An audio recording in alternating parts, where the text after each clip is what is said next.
Okay, now it's my pleasure to introduce our presenter and moderator, Dr. Vasant Zel. Dr. Vasan is a family medicine specialist with extensive experience in global public health and tobacco cessation. He serves as a PAHO tobacco cessation consultant and contributed to the development of the WHO first global tobacco cessation guideline. He currently works as an instructional designer at the Frank Foundation and coordinates the Caribbean arm of NATTI. With that, I will now hand the session over to Dr. Vasant Vazel. Dr. Vazel, the floor is yours. Thank you, Andres, and a warm greeting to everyone joining us today from around the world.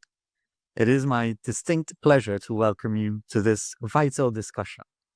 This webinar, Tobacco and Nicotine Use and Cardiovascular Health, the inescapable role of the cardiologist, is the fourth in the current NATTI webinar series and represents a critical piece for our ongoing global health mission.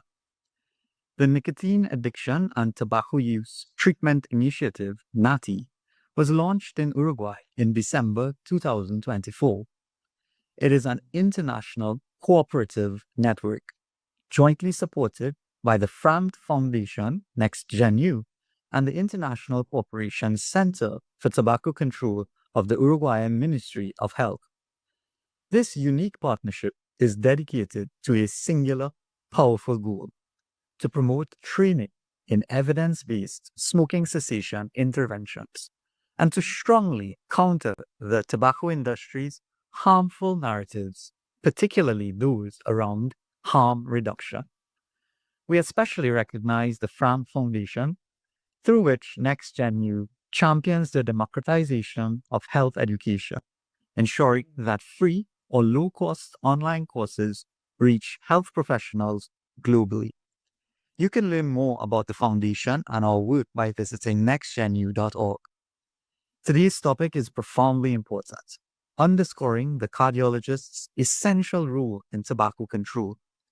We look forward to a rich, informative session guided by our esteemed speakers. Thank you again for joining this crucial initiative. And if you're not already a member of NATTI, I strongly recommend you join the network.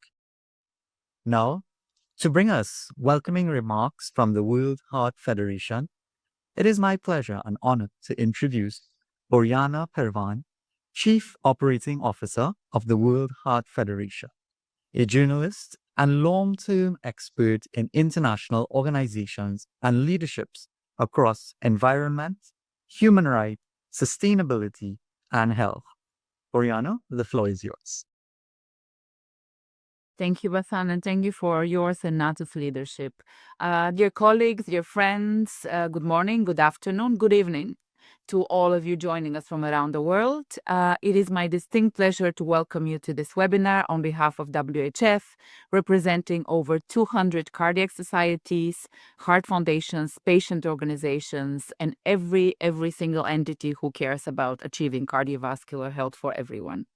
We at WHF see ourselves as uniquely positioned to encourage healthcare professionals, particularly cardiologists, to provide and scale up evidence-based, safe, and effective tobacco and nicotine cessation interventions. Cardiologists like yourselves are on the front line of preventing further cardiovascular harms, promoting secondary prevention, and helping people living with cardiovascular disease lead longer and healthier lives. Despite decades of public health progress, tobacco remains a leading cause of cardiovascular disease worldwide, contributing to roughly 15% of all cardiovascular disease deaths and as well as 21% of deaths from coronary heart disease. And yet, we see every day public health awareness of the connections between tobacco and heart disease remains surprisingly low.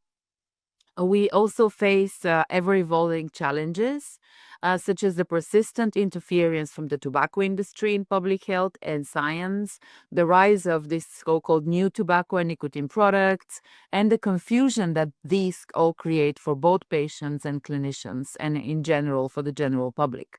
Addressing these challenges requires independent scientific evidence, coordinated action, and professional leadership that prioritizes patient health over commercial interest. Today's webinar is designed to empower cardiologists and healthcare professionals to seize that leaderships. And you will hear from our speakers who will present latest clinical and epidemiological evidence, who will share practical approaches for brief interventions, and discuss how cardiologists can integrate cessation into daily practice. We will explore strategies to counter tobacco industry's so-called harm reduction, as Vasant mentioned, their narrative, and reaffirm that helping patients quit tobacco and nicotine is not optional. It remains an ethical responsibility and a core part of cardiovascular care. As our dear friend and colleague Eduardo Bianco often reminds us, failing to provide tobacco cessation support to cardiovascular patients should be actually considered malpractice. We therefore encourage each of you to take the insights and guidance from the webinar back to your practice, to your institution, to your national societies, so that we can raise the standard of care together and ensure that every cardiologist and every future cardiologist is equipped and motivated to support cessation, to protect cardiovascular health, and to save lives. Thank you very much for being here with us today, for your dedication to promoting health. Let us use the session not just to learn, but also to take some concrete action afterwards for our patients and communities. Over to you, Vasant. Thank you so much, Boriana, for your motivating and inspiring greetings. Also bringing greetings from the WHF is Professor Abdullah Shehbab. He's a professor of cardiovascular medicine at the United Arab Emirates University and editor-chief at the New Emirates Medical Journal. And he's currently the chair of the World Heart Federation Nicotine, Tobacco, Alcohol, and Drugs Expert Group. Good morning, everyone. This is Abdullah Shihab, the chair of Nicotine, Tobacco, Alcohol, and Drugs World Heart Federation. It's a great pleasure to be with you in this webinar. I think the mission and the message is simple but urgent. Nicotine and tobacco, all its forms, continue to contribute and fire the cardiovascular disease. And we know the cardiovascular disease is #1 killer in the world. And the story doesn't end up there, because by stopping this nicotine and tobacco, the result can be seen in weeks and months, different to other risk factors. So as a chair of the Nicotine, Tobacco, Alcohol, Drugs World Health Federation, I think we can achieve this because we have science with us and collaboration with us. So I think when the clinician and nation work together, they can beat that. So in UAE, where I am from, this is a celebration Nation Day. So unity can make the progress. I think same apply to nicotine and tobacco. The clarity, same purpose, united together, we're able to achieve that. I think that, hope from this webinar, we all came out united with one purpose, able to make the difference. Enjoy the meeting. Thank you very much. A very motivating and inspiring message of unity there by Professor Abdullah. Before we move on to our next speaker and our first presentation, just a reminder to all participants, feel free to post your questions in the question and not in the question and answer, but in the chat, and we will have them answered as we go along. It's my indeed a pleasure to introduce Dr. Claudia Anchique, an internal medicine specialist and cardiologist out of the University of Rosario, Colombia. She's a fellow of the Inter-American Society of Cardiology, a member of the Colombian Society of Cardiology and Cardiovascular Surgery, and an associate member of Spanish Society of Cardiology. Working in cardiovascular prevention for the past 25 years, including tobacco control, and working closely with scientific societies and civil society groups on this topic. She'll be presenting cardiovascular damage from tobacco and smoke exposure clinical and epidemiological evidence. My greetings to all of you. For me, it's a pleasure to be part of this webinar with the topic that I was asked to discuss. Tobacco use and nicotine use and cardiovascular health. So I'm going to spend 12 minutes discussing the most relevant topics that with messages that you can apply in your daily work. So let us start by talking about tobacco. What is tobacco? Well, it's a unique product with over 7,000 chemical substances, 250 of which are toxic and will produce cancer in human beings. It's related with more than 50 types of diseases, and it kills half the chronic users, and it is highly addictive. In this slide, you can see the substances that have a C are those that have been detected as causing cancer and that are present in tobacco. In this slide, I put some of the toxic substances, including ketone, ammonia, arsenic, cadmium, carbon monoxide, and toluene that are present in cigarette smoke, but are also present in other things that we use daily. Notice that we also use them in some varieties of paint, floor cleaners, poisons, car batteries, exhaust gases, and industrial solvents. So that shows you a reference of the level of toxicity on the substances that we find in tobacco. And in this slide, we see the level of addiction caused by nicotine. It's highly addictive. At the same level of heroin, spirits, and cocaine, and it is one of the substances that is present in tobacco. Now, if we're going to discuss the prevalence of smokers, it's important to consider that in spite of the reduction of tobacco users as a consequence of the hard work of recent years, for instance, with the anti-tobacco framework law, it hasn't been enough, and we are always in the crosshairs of new strategies to undermine our progress. So much so that today, tobacco smoking is still an epidemic, with over 80% of the users living in low and middle-income countries, with the highest prevalence is in Europe and in Southeast Asia, and the greatest burden is in the medium and low-income families. So with regard to mortality, it causes 8 million deaths a year. It reduces life expectancy in at least 10 years, and based on the reports of WHO, if the tendencies of this slide are maintained, the cumulative mortality related to tobacco smoking by 2030 will be 1 billion people, and 3/4 of these deaths will occur in low and middle-income countries. So smoking is the leading cause of disease and preventable death. We're speaking of respiratory diseases, reproductive diseases, cancer, and of course, cardiovascular disease. It's a preventable cardiovascular epidemic.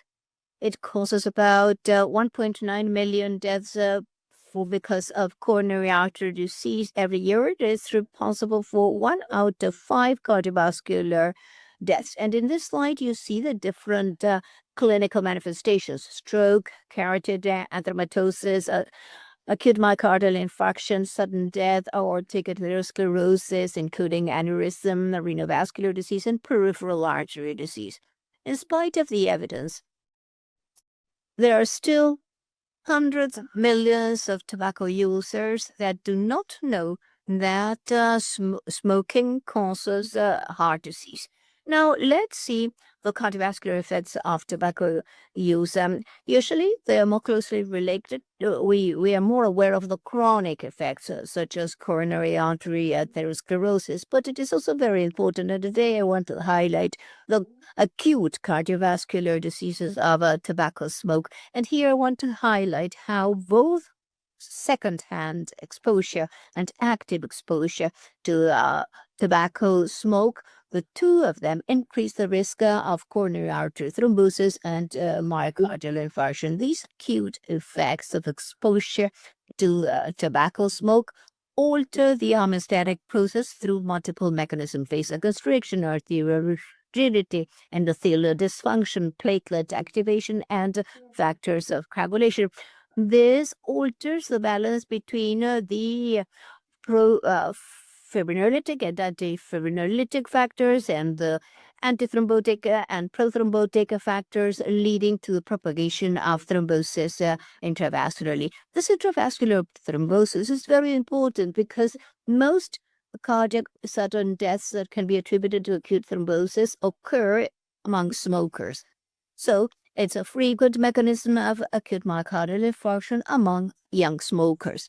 So now let's see 6 additional key points of cardiovascular disease and tobacco smoking. The first is that there's no such thing as a minimum level of use without any risk. This was shown in the heart. Smoking just from 1 to 3 cigarettes increase the risk of acute myocardial infarction by 30%. The second key thing is that active smoking is associated with 3 times the number of acute myocardial infarctions, not lethal, versus non-smokers. The third is that exposure to tobacco smoke also causes cardiovascular damage, as we see in the slide, where we see harm that is similar between secondhand smokers and active smokers. The fourth key issue has to do with this, because there is no safe exposure to tobacco smoke that poses no risk. We are speaking both of first and second-hand use. The fifth important aspect is the dose-response relation between smoking and exposure to smoke.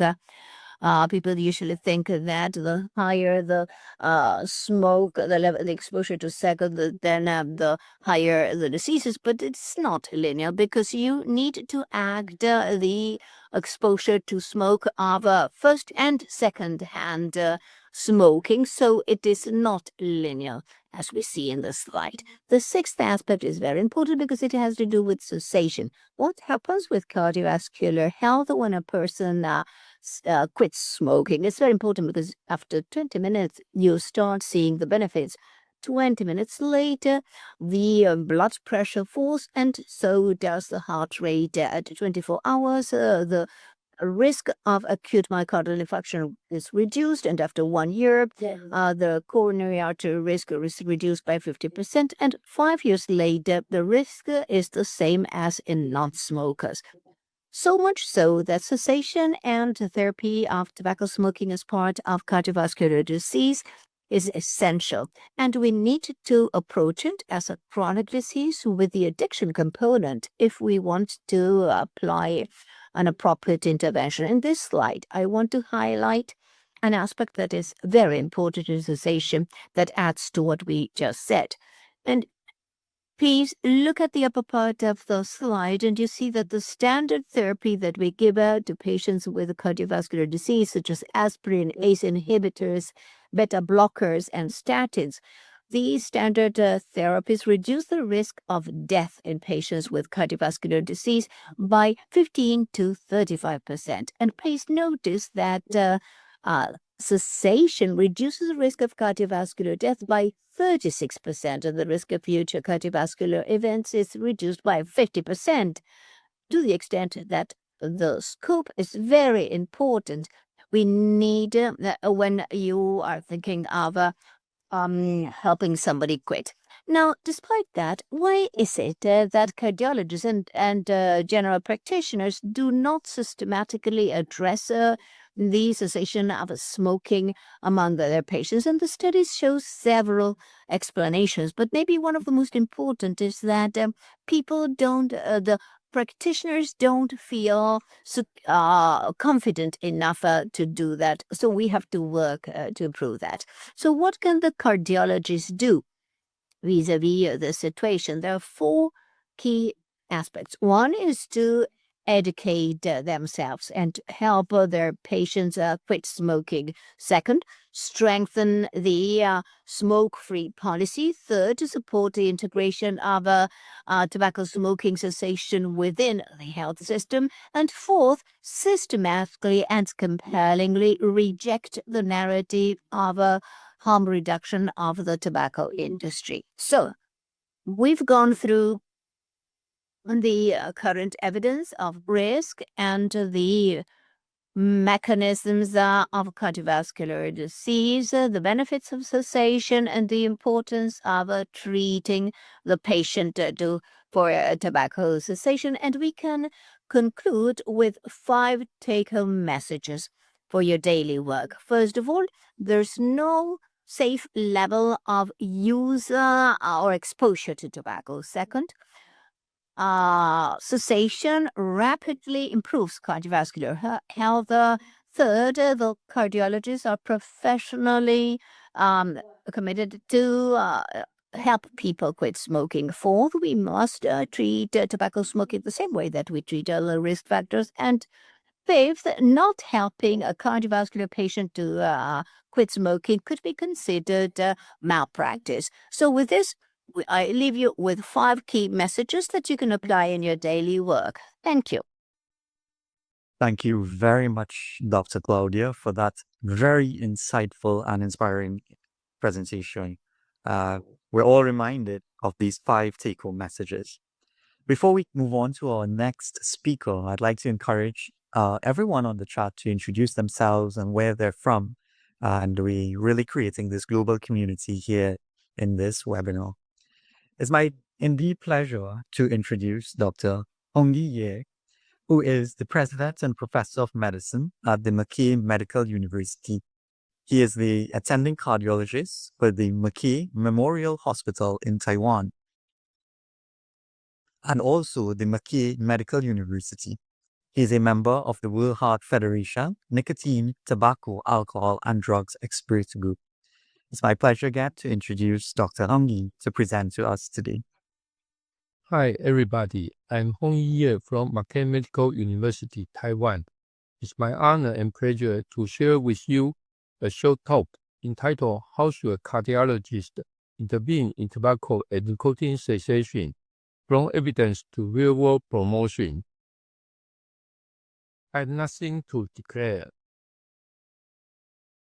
Tobacco use is prevalent worldwide. The good news is that it has a more than 40% decrease since year 2000, as shown on the right lower figure.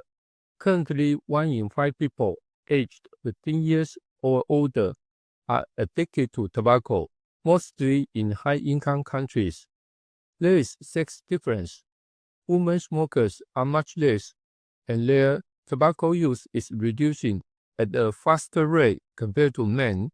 Smoking is a serious health problem, causing over 8 million deaths annually worldwide, or translate into 1 death every 4 seconds. Excess mortality should be involved cardiovascular, neoplastic, and respiratory disease. Regarding cardiovascular system, smoking causes injury of blood vessels, cardiac muscle, including electrophysiological properties, and the increased occurrence of risk factors such as hypertension, diabetes, and dyslipidemia. In addition, it impairs wound healing, causes erectile dysfunction, and reproductive disorders in young people, and even vascular disorders. Cigarette smoking increases cardiovascular events through multiple mechanisms, and oxidant chemicals, particulates, and other combustion products, as well as carbon monoxide and nicotine obtained from smoking, induce platelet activation, inflammation, endothelial dysfunction, low oxygen availability, and sympathetic overactivity. All of these play major roles. The best way to reduce the harm of smoking is to quit smoking, as shown on the right lower figure. Recent studies show that benefit from smoking cessation vary in speed among organs. For example, risk of heart attack reduced sharply within the first 1 to 2 years. Risk of stroke dropped significantly after 5 to 10 years. Risk of coronary heart disease is similar after 15 years.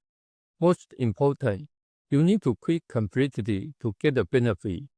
A recent study showed that in patients with coronary artery disease, reduced smoking but not completely quit at minimal impact. Behavioral counseling and certain medication are both evidence-based treatment to increase the smoking cessation success. Regarding behavioral counseling, both individual and group counseling can be effective to support cessation, in particular in patients who have behavioral health disorder. Combination of behavioral counseling and medication is especially effective. Doctors' participation is critical in smoking cessation of their patients. However, it does not need to take a long time to achieve this. As shown on the left, according to British NICE guidelines, doctors just need to spend 30 seconds to save a life by the application of 3A, ask, advise, and arrange. On the right, the recent US guidelines also apply ask and advise as the first step. Regarding pharmacotherapy, on the left is the main findings of ECHO study, a double-blind randomized placebo-controlled clinical trial to compare the quitting effect of varenicline, bupropion, and the nicotine replacement therapy, or NRT. The results show varenicline is superior to bupropion and NRT, while bupropion and NRT have similar effects and are superior to placebo. Therefore, in the US 2022 guidelines shown on the right, varenicline is the first line of therapy. The second line is single NRT or bupropion. If single agent is not sufficient, combination of any two of the three agents can be used. Combination of different NRT products can be used to control cravings. Adverse effects and the drugs include local effect of NRT administration site, such as skin irritation to pitch, a runny nose post the nasal spray. For the other drugs, insomnia for bupropion and nausea, abnormal dreams, and dizziness for varenicline are not uncommon. General contraindications are shown on the right, are pregnancy and allergy. Specific contraindications for NRT are within 2 weeks of a heart attack, a stable angina, or life-threatening arrhythmia. Be careful of seizure, bulimia, or anorexia nervosa for bupropion, and careful monitoring in patients with mental illness for varenicline. The Health Promotion Administration of Taiwan launched a second-generation smoking cessation treatment program in 2012, offering free-charged evidence-based drug and education to smokers, as well as service payment to the doctors, counselors, and pharmacists. The program was mainly run by family medicine doctors and trusted specialists in major hospitals. But cardiologist doctors were rarely involved in the program. Actually, they were reluctant, including myself 7 years ago, and of course, not familiar with the program and unwilling to get certificated. The most common response from cardiologists is that I have no time.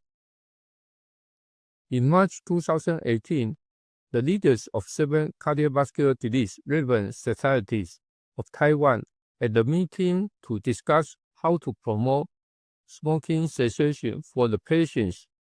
All the society's president and the representative agreed to encourage their doctor members to provide smoking cessation service to their patients and to promote the training and service by contest among hospitals. After the meeting, we visited Health Promotion Administration or HPA and suggested HPA to reform the training course to become online. We also discussed collaboration of a contest of smoking cessation service and awards for personal maximum recruitment number of smokers, departmental maximum referral number of smokers, and for best 3 months time point abstinence rate. The price includes medals plus bonus equivalent to the cost of a carbon monoxide detector. Thereafter, we hold expert meetings of cardiology section directors in North, Middle, and South Taiwan. All the directors agree smoking cessation is an important issue and agree to promote the training course and the contest. The training course took place from April to June, followed by the contest from July to December, and ended by the awarding ceremony. In 2019, in addition to cardiologists, neurologists joined the activity. In 2020, diabetologists joined, and in 2021, nephrologists also joined, using the same protocol. Here shows the evolution of the training course. We have reformed the course from physical course only to physical plus online course for doctors and counselors, and shortened the physical course as well. This is the result of participating hospitals and doctors. As you can see, the hospital number as well as the total number of doctors increased in the initial years and then maintain a substantial number in each year. This is the result of patients enrolled in the contest and the 3 months abstinence rate.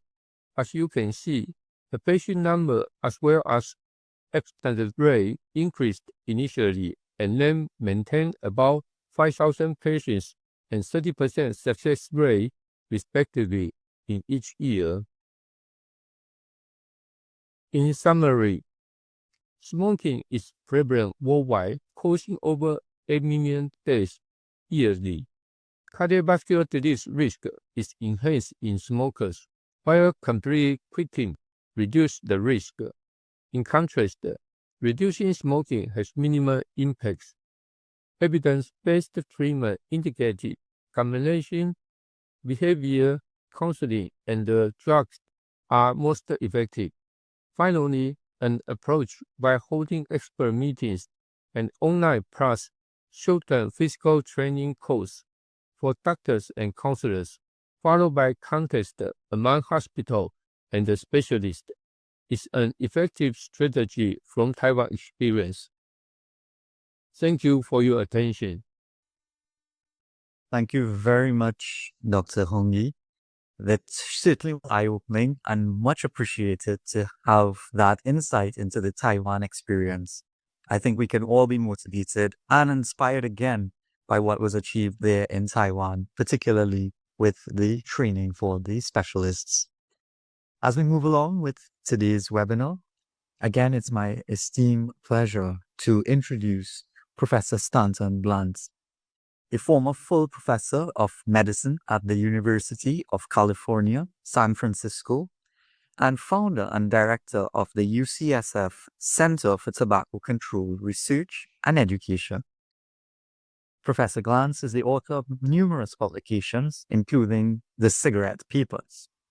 He's an expert in the health effects of secondhand smoke and e-cigarettes, biostatistics, and the tobacco industry's tactics against public health policies. Today, he's presenting on a very important topic. What do we know about e-cigarettes and cardiovascular health? I don't have time to go through all of the biology that we know about the adverse effects on e-cigarettes. You can look up the 2 reviews that are cited on this slide. But suffice it to say that there are a large number of adverse pathological cardiovascular effects. I'm going to talk about one, which is adverse effects on vascular function, but there are many, many others. This is from a human study done way back in 2016, where the investigators measured the effect of e-cigarettes and cigarettes on the ability of arteries to dilate using a parameter called flow-mediated dilation. To measure flow-mediated dilation in humans, you put a blood pressure cuff on their arm, clamp it down for several minutes, and that generates ischemia in your arm. When you release the blood pressure cuff, you get a reactive hyperemia where the blood rushes in to the ischemic area, and you can measure using echo how much the blood speeds up and how much the artery dilates, and that is known as flow-mediated dilation. What you can see in the left-hand part of this slide is a measure of flow-mediated dilation in non-smokers before and after either smoking a tobacco cigarette or using an e-cigarette. And you can see that the dilation of the artery is about 7.5%. After either smoking a tobacco cigarette or using an e-cigarette, the FMD is cut almost in half. And the amount of the effect on compromising the ability of the arteries to dilate is about the same for people using a cigarette or an e-cigarette. The panel on the right is the same experiment done with smokers. You can see that they start out with lower flow-mediated dilation, poorer vascular function than the non-smokers do, something that's been known for a long time. But again, when you either have them smoke a cigarette or use an e-cigarette, you get a big drop in flow-mediated dilation, very compromised ability of the arteries to respond to the normal changes in blood flow. So this is a great example of how the adverse pathophysiological effects of e-cigarettes and cigarettes are about the same. Now, we published a formal meta-analysis of the association between e-cigarette use and so-called dual use, which is when people smoke e-cigarettes and cigarettes at the same time, last year. And the search we did was as of October 2023, and we found a total of 107 population studies of e-cigarettes and disease, which was way more than I expected to find. And among them, there were a dozen of cardiovascular disease, which is what I showed you on the previous slide, 6 of stroke, and 12 of metabolic dysfunction. And these were the 3 outcomes where there was at least 5 studies that would allow us to do a quantitative meta-analysis. We also found respiratory effects and other effects, but I'm just going to talk about the cardiovascular disease. The QR code in the corner, if you scan that, it will take you right to the paper. And what we found in the meta-analysis for these 3 cardiovascular-related disease, when we compared the risks of e-cigarettes to cigarettes, was that they were not detectably different. What you can see here is the point estimates, which range from 0.73 to 0.99. But the important thing to look at is the 95% confidence intervals, which are included in parentheses. And you can see that they all span 1, which means that at least based on the current evidence base, as of October 2023, there was no detectable difference between the cardiovascular disease risks, or these 3 forms of that, between e-cigarettes and cigarettes. More important is that we found that dual use, that is, using e-cigarettes and cigarettes concurrently, and the definition of concurrently is within the last 30 days, that there was about a 25% increase in risk compared to smoking associated with dual use, and which means that dual use, which is quite common among adults, is worse than smoking. And if you look at the comparisons to non-use of e-cigarettes versus cigarettes and dual use versus cigarettes, you find, again, significant increases in risk associated with e-cigarette use. Now, the fact fact that dual users have higher risks than the people who either smoke alone or use e-cigarettes alone is very important. Because if you're asking the question, what's the overall risk effect of having e-cigarettes out there, given that some of the adults who are using them alone, and some of them are using them with cigarettes, the whole risk to the population shifts up. And for example, in the United States, at the time this survey was done, 39.1% of adult e-cigarette users were also smoking cigarettes. That means they were dual users. And so, whereas you can see that the point estimate of e-cigarette use compared to cigarette use was at 81%, albeit with a confidence interval that includes 1. But when you take into account dual use for the average e-cigarette user, the risk went up by almost a fifth to 0.98. If you looked at Sweden, which is a country where 2/3 of the adult smokers are dual users, it went up by about 30 points to almost 110% risk. So when you're thinking about the risks of e-cigarettes, it's important not to assume that people are switching completely from cigarettes to e-cigarettes, but you have to take into account dual use, which is quite dangerous.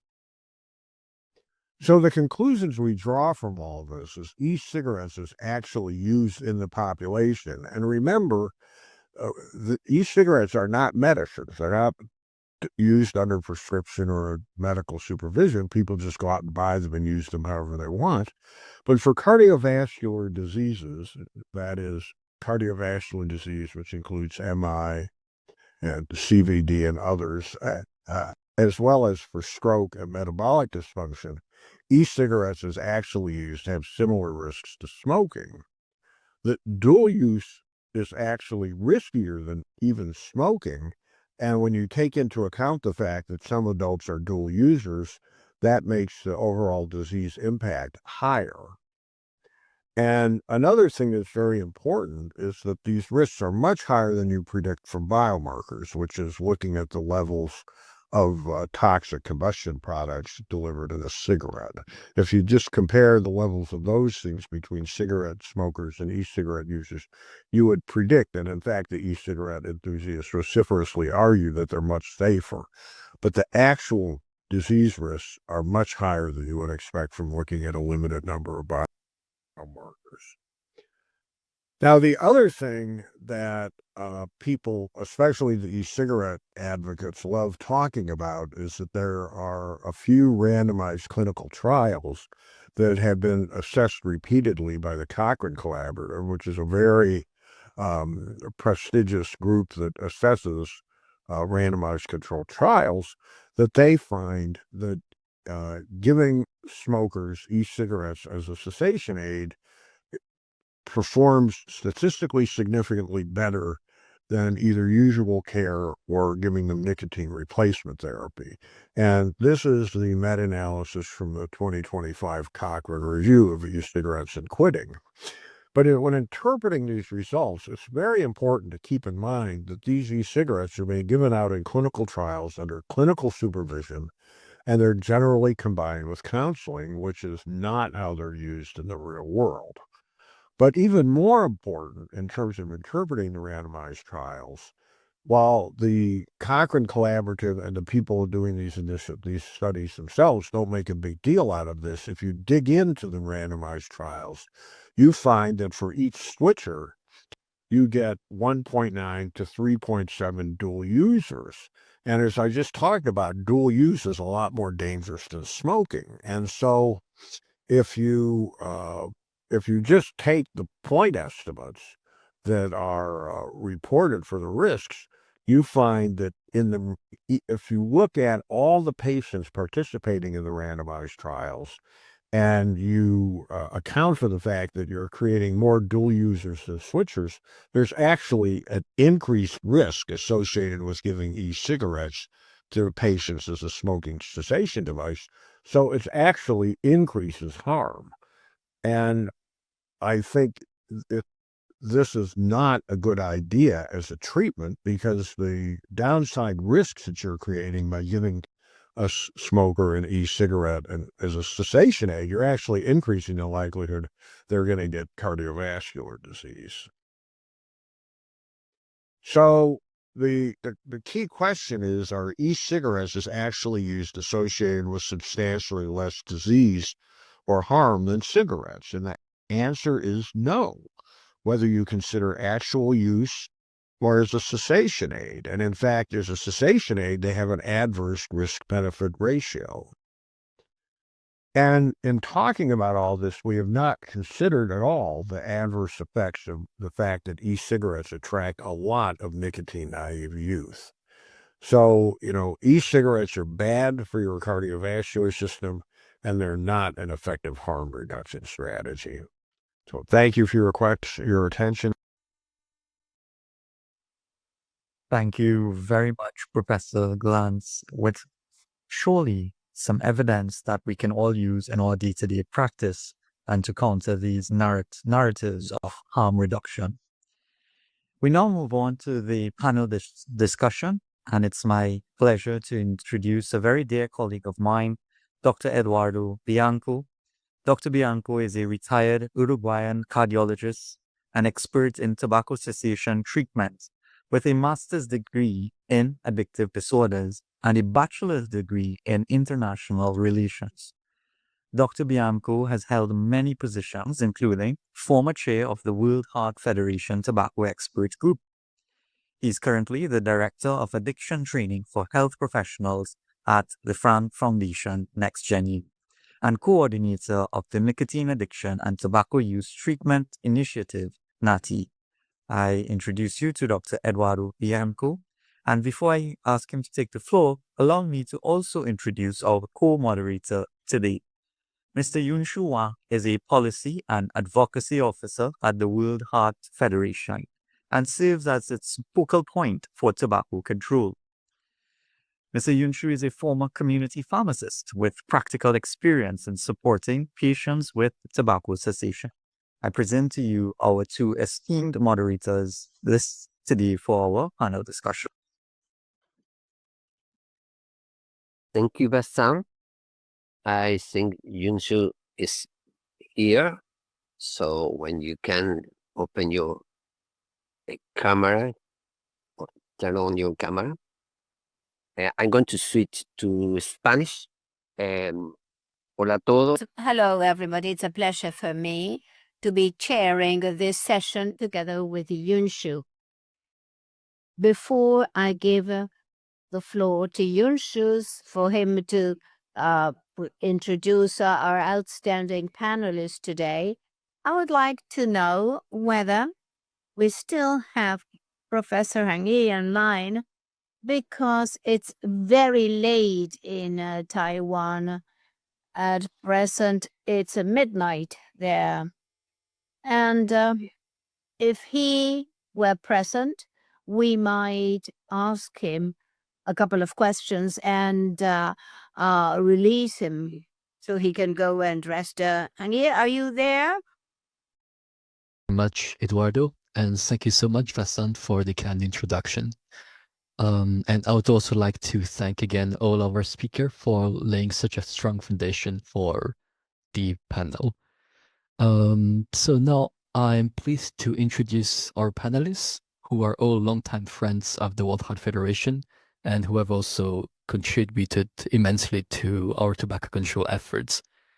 Our first panelist is Dr. Noreen Nazir, an academic cardiologist based in the United States and who specializes in cardiovascular disease prevention. Her academic work focuses on cardiac risk factor reduction, quality improvement, and of course, access to care. She has served on the WHF Tobacco Expert Group and has contributed to many of our publications on tobacco and its negative impact on cardiovascular disease. Noreen also chairs the Smoking Cessation and Prevention Work Group of the American College of Cardiology and is also a member of its Prevention Leadership Council. We are also joined by Dr. Regina Dalmau, a cardiologist at University Hospital La Paz in Madrid, in Spain, who specializes in secondary prevention. She is the former president of the Spanish National Committee for Tobacco Control, and as well as a former member of our WHF Tobacco Expert Group. And finally, the last but not the least, our final panelist is Professor Faston Goma, a professor of physiology and cardiovascular health, as well as a practicing physician with over 18 years of experience in tobacco control research and advocacy. Faston has extensive training in international public health, tobacco dependency management, and tobacco control from various prestigious global institutions. And of course, he was also one of our expert group member for WHF. And now I have the pleasure to give back the floor to Eduardo, who will lead us into the discussions. Eduardo, the floor is yours. Thank you, Junsu. After this introduction, and well, we have all the panelists. I will ask Faston to turn on his camera, please, Faston. And also, I will ask you later that our esteemed speaker, the webinar, open the camera for increasing the interaction. But now we are going to work with our panelists. So I will raise some questions for each of you. Sometimes I will switch to Spanish in order to make a balance between English and Spanish, just for you to have the translation ready for that.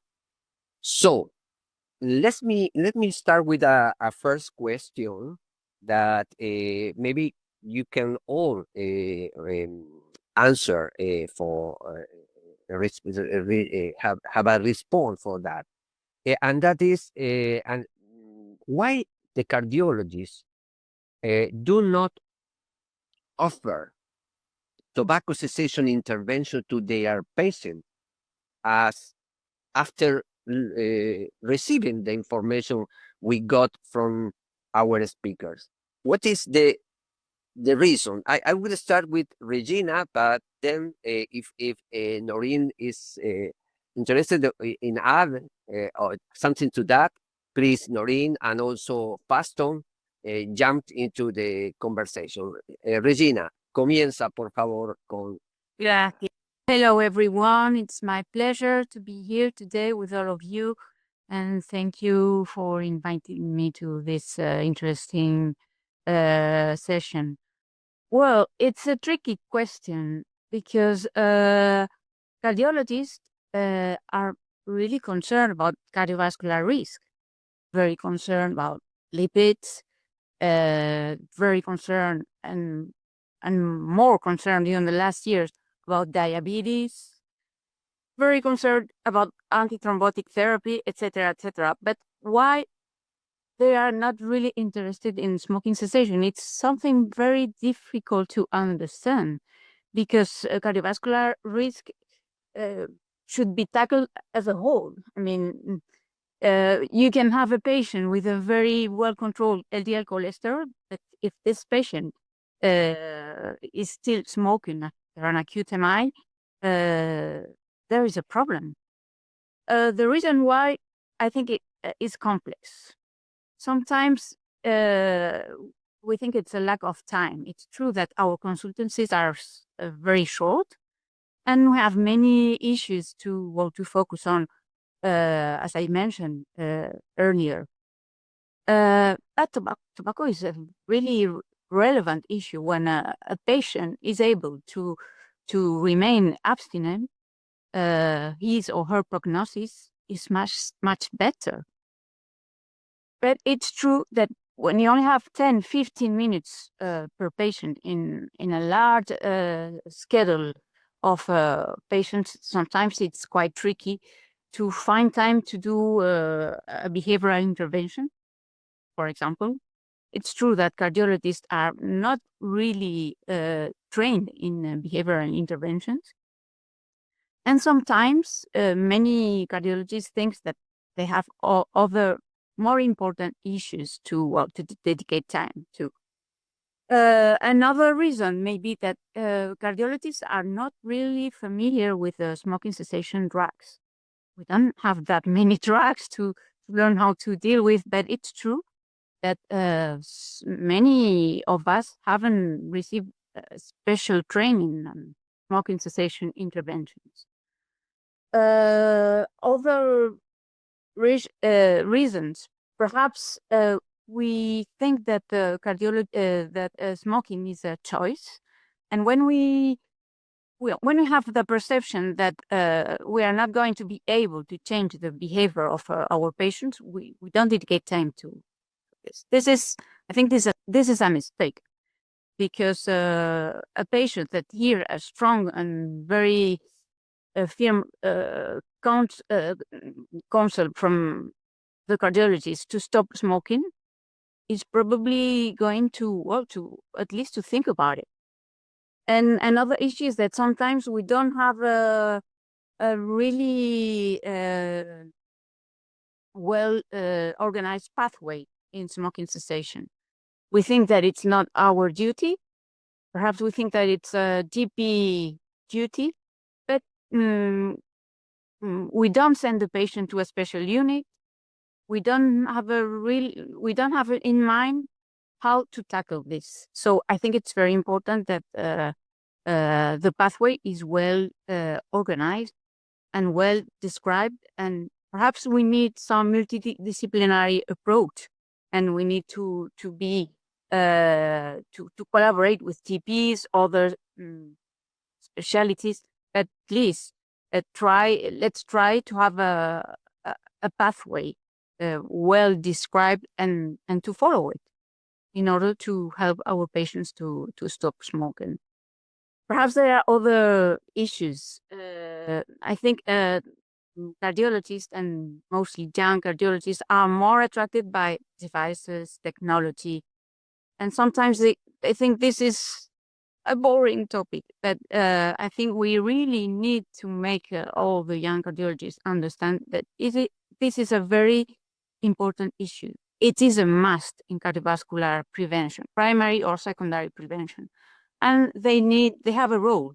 They need to be involved in smoking cessation. Well, these are my main ideas. Perhaps we can hear my colleagues.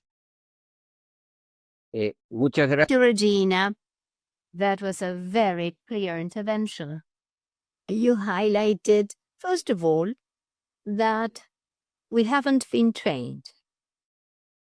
And apparently, we're not even as motivated to reduce dyslipidemia, diabetes, hypertension.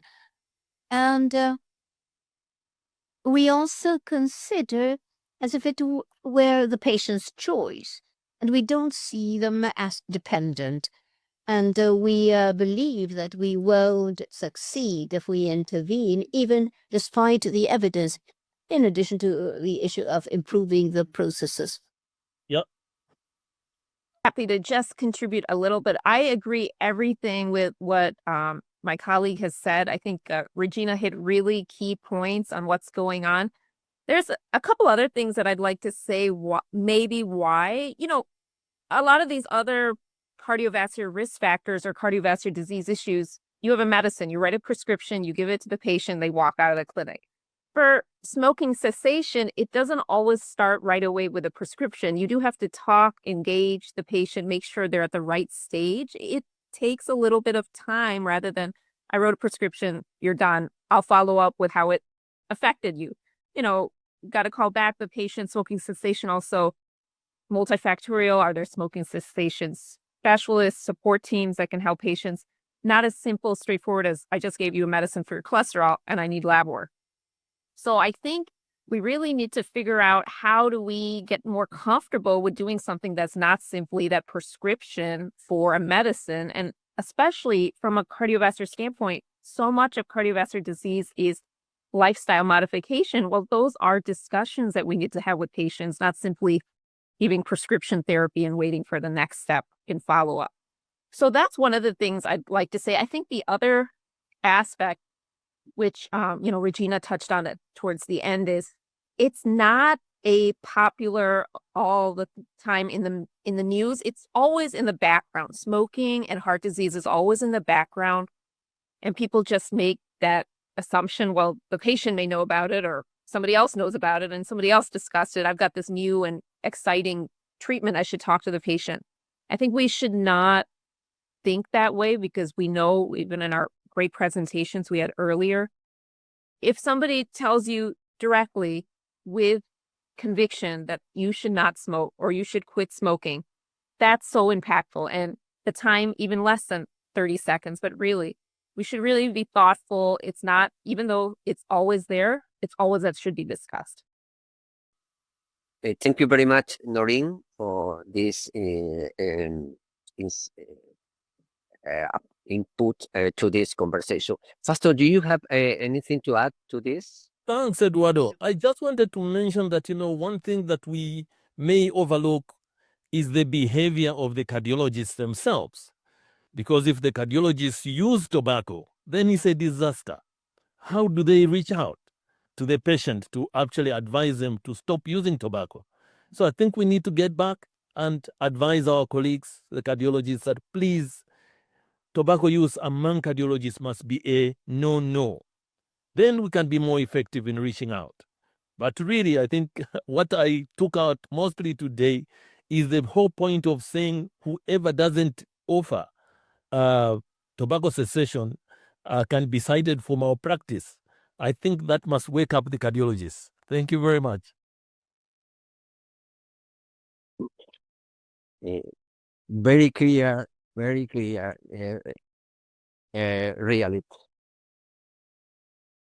Now we move to the second question for you all. I have some comments that we are trying to address by the end of this interaction.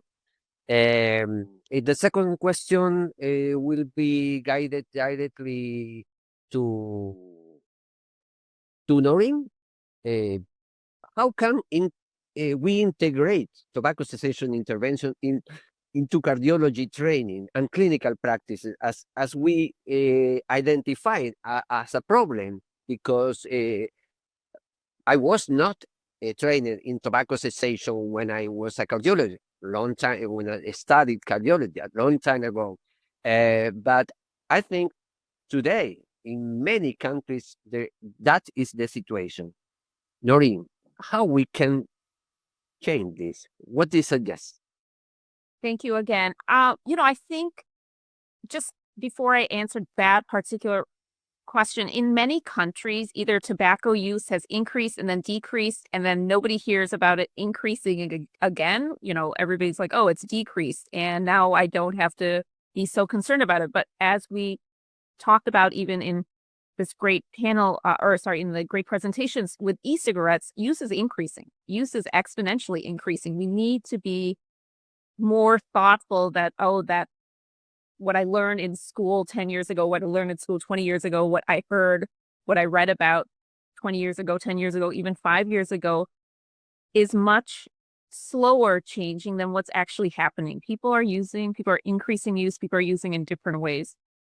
So one thing to fix that is education. So education programs like this, education programs at a societal level, but really the biggest way, once you're done with training, how much do you take time? How much are you exposed to these things? It's really, I at times I feel like it's out of that individual's interest. But at a training level, in a school level, in a residency level, maybe these are some things that we can figure out. How do we make a formal part of training? So here we, in the, we have a society, the American College of Cardiology. We have a work group. That work group, out of all the work groups in the American College of Cardiology, has a very small membership. You go to another work group, one maybe focused on devices, it's up to 100 people. Our work group is in the tens to teens at times, depending on what's going on. So, we really need to figure out, how do we get a message that's incredibly important, but always in the background. And if we start at a medical school level or start at a residency level and almost make it part of your training is you have to do this. Part of your training is you have to do this. And it's been evaluated by my society, your society, this is, all societies, that it's almost a standard. I think that would be something really impactful and done, checked off, have every year, every 3 years, however a training cycle is, just to get it earlier rather than later when you're done with training and you're kind of whatever time I have, whatever interests I have, I pick and choose.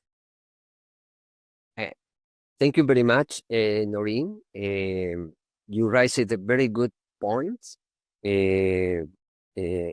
Obviously, including in the training, residents, and so on. But also the issue of the working groups. It's interesting because we should promote developing working group in each cardiology society in each country, because sometimes there are prevention groups, but not integrating tobacco in this. So this is a very interesting issue. Dr. Bianco just mentioned that. I wanna give my personal story with our work group. They were ready to close down the smoking. We actually, it was just called smoking prevention work group. And I said, we need to change. First of all, I said, we can't close this down. It's a huge cardiac disease risk factor, right?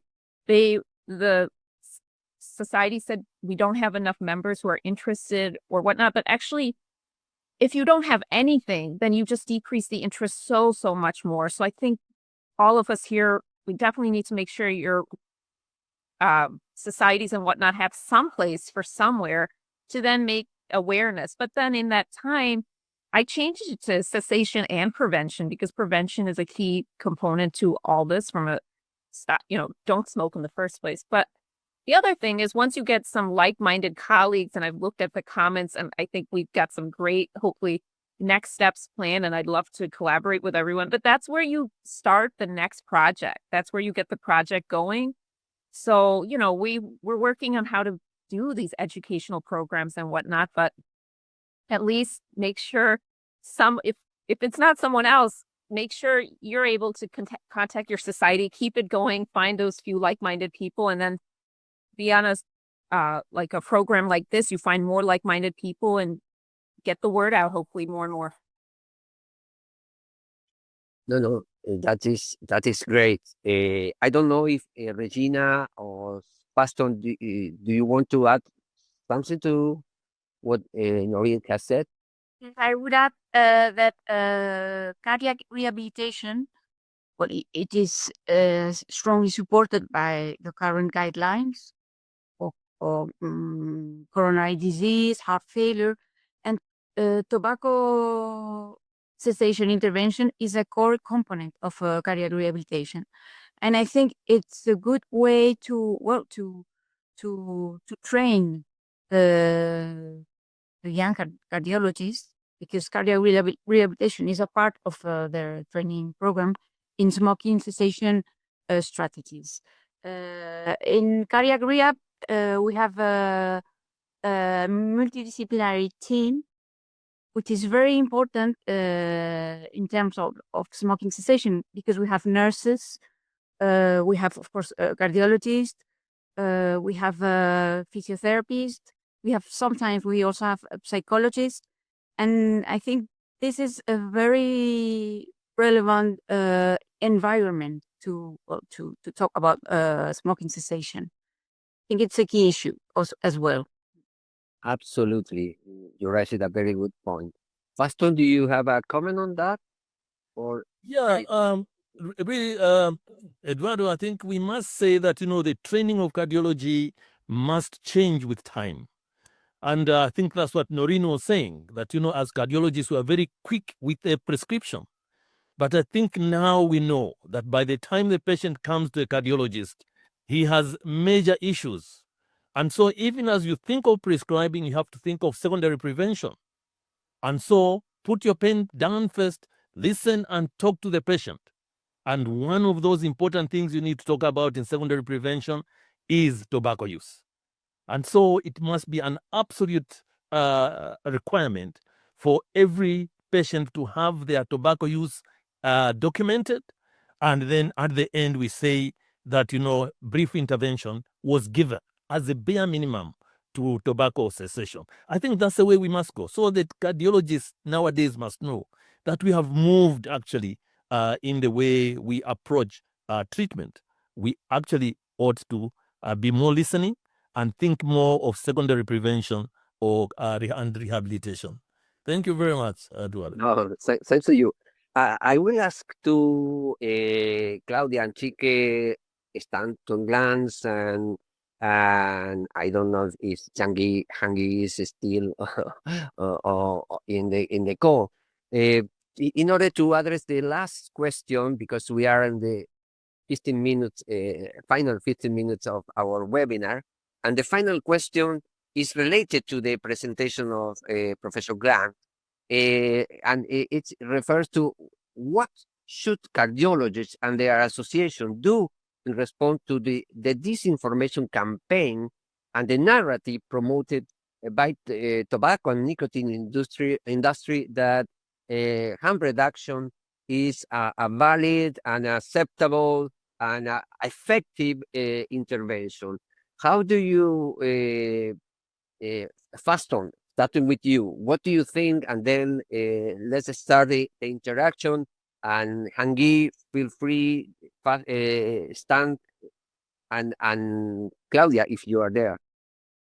Yeah, thank you very, very much. I think Professor Glantz was very, very clear in bringing out the harms of the e-cigarette. Actually, I hadn't come across this evidence that actually dual use is that bad. And I really think that that is where we ought to stand from. Because whoever talks of the e-cigarette starts by talking that it is actually harm reduction, meaning that they should use the e-cigarette more, but while they are trying to stop using the ordinary cigarette. But I think Prof. Grantz was very clear. It's a very, very dangerous practice, and the e-cigarette is as harmful as the cigarette itself, but dual use is worse. So I think we need to try and raise our voices. Now that we know the truth, we ought to stand on that evidence now to influence policy. In Zambia, we've had a problem trying to get the e-cigarette regulated because the tobacco industry brought the e-cigarettes in as harm reduction devices. And we haven't had real ground on which to stand to say, no. They are actually very, very destructive. But I think Prof. Glantz has brought us very good evidence now that we need to stand on. But I think that evidence must make us now move beyond our patients, but move more into the policy arena where we need to advise our governments to actually regulate these devices and regulate them, more aggressively, knowing that more people are being subjected to morbidity and death because of their use. Otherwise, I think it was very well put, and I hope that those of us who are here have learned quite a lot. Thank you very much, Eduardo. No, thanks to you. Noreen, what do you think? Yeah, unfortunately, we are not a popular topic to talk about. It is not getting the engagement from individuals who we need to get engaged to help get this in the right direction, right? Everybody's interested in that new and upcoming device and whatnot, or what's popular there. And additionally, while everybody's very excited about those new devices or those new therapies, these other companies got their devices approved, and everybody's like, oh, we'll just start using these because they've been approved by my FDA and the other countries' approval authorities. And now we're working backwards. We have to try to fix that. And that takes a lot more effort at times, right? If you're working after the fact versus, oh, I could have prevented it. So I think we need to figure out, we know that. We know, I guess, how to do that. Now we need the energies. And I think we have discussed that we're just not as exciting at times. People are focused on other things in cardiovascular disease. We need to figure out, keep momentum going from programs like this, other programs, to get people more engaged, to then help with that momentum to reverse some of these issues. Well, so to answer Eduardo's question, the important argument to make around e-cigarettes and these other new products like heated tobacco products, it is to just say they don't reduce harm.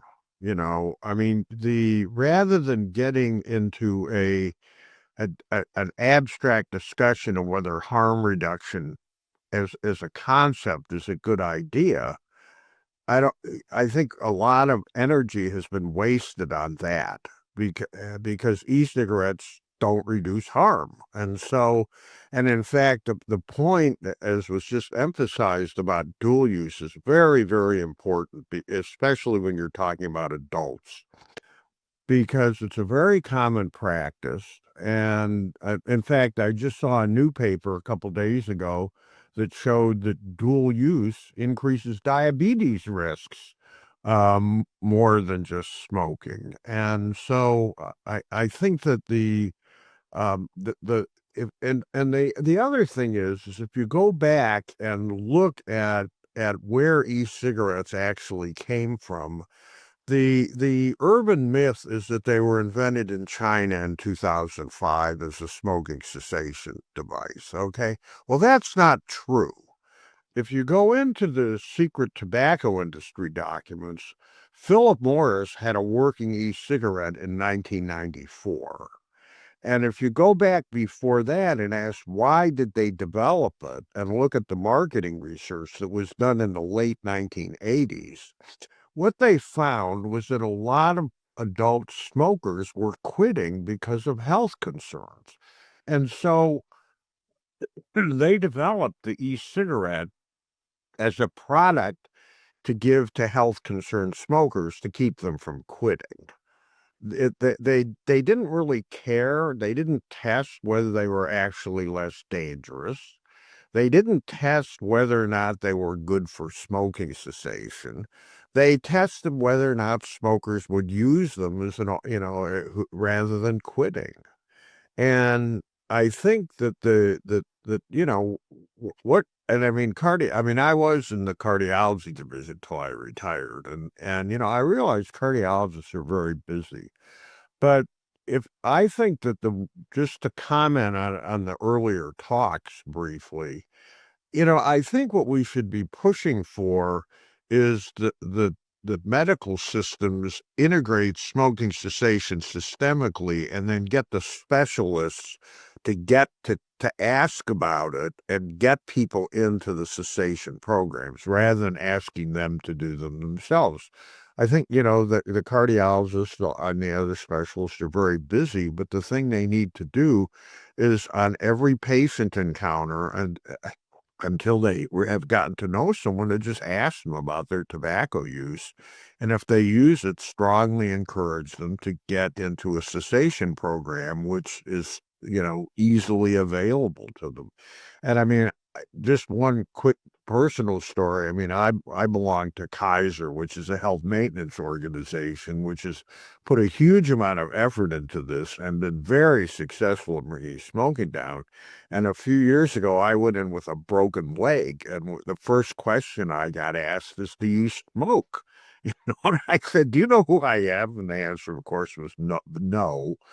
But I think that just having it permeated, and then also just letting people know that e-cigarettes are just it's a fraud. And this aggressive promotion of e-cigarettes as smoking cessation devices is particularly pernicious because if someone's smoking when they start using the e-cigarette, they're always a dual user, which means they're worse off. And the other point, which applies to e-cigarettes as well as cigarettes, is this point that there are important acute effects of both smoking and e-cigarettes. And when you talk to people and you talk about smoking and disease, what disease do people think of first? It's like cancer. And I mean, smoking increases cancer risks. It's really bad for cancer, but the smoking kills more people from cardiovascular disease than it does cancer. And the other thing is that and this is a point the earlier speaker made, but I think it's very important, is that these effects occur quickly. I mean, if you smoke a cigarette or use an e-cigarette, your cardiovascular system is compromised in about 30 seconds. And likewise, as was said earlier, when you stop, you start getting better immediately. I mean, there are studies that show if you put get a smoker to stop and put them on a treadmill a day or two later, they do better. And I think those are other messages that are really important to get out to the cardiologists that this is actually something where you, unlike, say, giving people statins and treating cholesterol, which is, of course, a good thing to do, but it takes a long time for those effects to be manifest. Whereas you can say to people, you get somebody to stop smoking or stop using an e-cigarette, and they're better the next day. And I think those are important things to use. And then finally, I think the professional societies and individual physicians can be very influential in the policymaking process, not just nationally, but locally, and pushing to get rid of e-cigarettes or flavored e-cigarettes is, you can be very influential on that. And I'm now to the point of where I've been working with some people in countries that have banned e-cigarettes. And, there's a huge benefit to that. The e-cigarette use among both adults and kids doesn't go away completely because the industry engages in illicit trade, but you cut use by a factor of 2 or 3. And, but again, I think, and then I guess the last thing, and this is a point I made in my presentation, is the argument that's made is that, well, e-cigarettes are safer because they don't burn the tobacco, because biomarkers of exposure to tobacco combustion products go down. And that's true. But if you look at actual disease endpoints, which is the important thing, the effects are much, they're either nil, as I was talking about, or they're very small. And it's really important to keep the focus on disease. And, everybody says, well, it's not been long enough. Well, these products have been on the market for almost 20 years. And I have to say, when we went out and did that meta-analysis and did the initial search, I expected to find 15 or 20 papers that actually had disease outcomes. And as I said, we found 107. And we have an update of that coming out in the next couple of months, where it's up to 125 as of last January. And so the evidence is very, very, very clear and compelling, and we need to just get that word out. Thank you very much. It was a great seminar. I actually learned. No. That's great.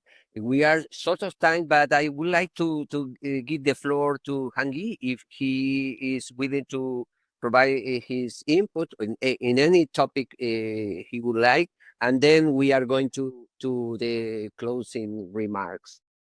Hangi, Okay. please. So could you hear me? Yes, perfectly.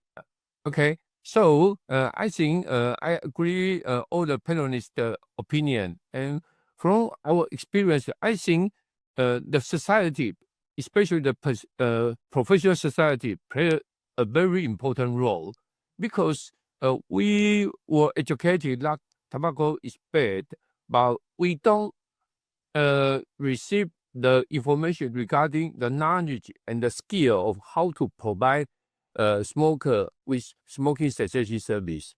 Therefore, it is very important because it's not so simple, just prescribe drugs. You need to collaborate with the counselors to make it more effective. So I think medical education is very important, especially for the continual medical education to the cardiologist. Is a key point to make these things just applicable and to be effective. And regarding e-cigarette, I think the problem is not because in our brain, when we say tobacco, when we say cigarette, we just image a tube in our brain. But for e-cigarette, actually, what do you image? Actually, it's very difficult because they are just like toys, can be any shape. Therefore, we need to educate our doctors to ask their patients, do you use e-cigarette or not? That's very important because if we do not say this, actually the patient would just recognize they don't use cigarette. Actually, they use e-cigarette.